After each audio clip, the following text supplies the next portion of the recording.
Hello student, हम लोग intensity of gravitational field को या इसी को कहीं ना कहीं ग्रेविटेशनल फील्ड लिखा रहता है, बोल देता find out the value of the gravitational field. अगर वो सवाल आता है तो इसका मतलब आपके दिमाग के पास एक ही चीज़ होना चाहिए, the question is asking about the intensity of gravitational field.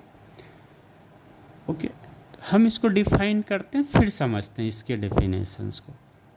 तो the intensity of gravitational field at any point in the gravitational field is the gravitational force act on unit mass at that point.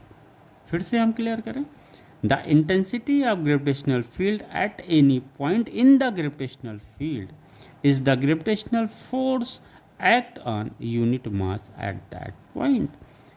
It means if it is denoted by E, then E equal to F upon M, where F is the gravitational force. अब ये समझना है कि F जो है ये कौन gravitational force लगा रहा है कोई यूनिट मास M पे, राइट। तो हम समझ लें इसे, और ऐसे अगर हम लिखते हैं तो ये इंटेंसिटी ऑफ ग्रेविटेशनल फील्ड क्या हमने डिफाइन किया था, A equal to F upon M.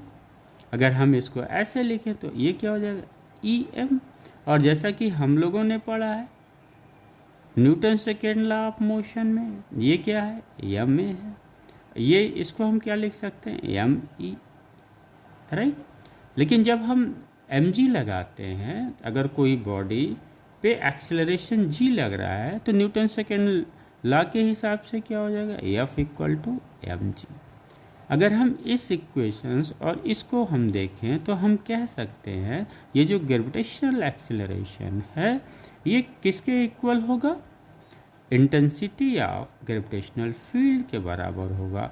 और इसका जो डायमेंशंस होगा एक्सेलरेशंस का, यही डायमेंशंस किसका होगा, इंटेंसिटी ऑफ ग्रेविटेशनल फील्ड या ग्रेविटेशनल फील्ड का होगा। तो इनका डेफिनेशंस क्लियर है। अब आइए, अगर कोई ये बॉडी मास m है तो इसी का तो ग्रेविटेशनल फील्ड होगा। मान लीजिए यहाँ पे कोई यूनिट मास है, तो इस ग्रेविटेशनल फील्ड इस मास की वजह से जो ग्रेविटेशनल फील्ड प्रोड्यूस हो रहा है, और इस ग्रेविटेशनल फील्ड की वजह से इस यूनिट मास पे फोर्स लग रहा है, ग्रेविटेशनल फोर्स। तो हम इसी फोर्स की बात कर रहे हैं, राइट। तो यहाँ पे जो E equal to F upon M है, ये दिस फोर्स है। Thank you.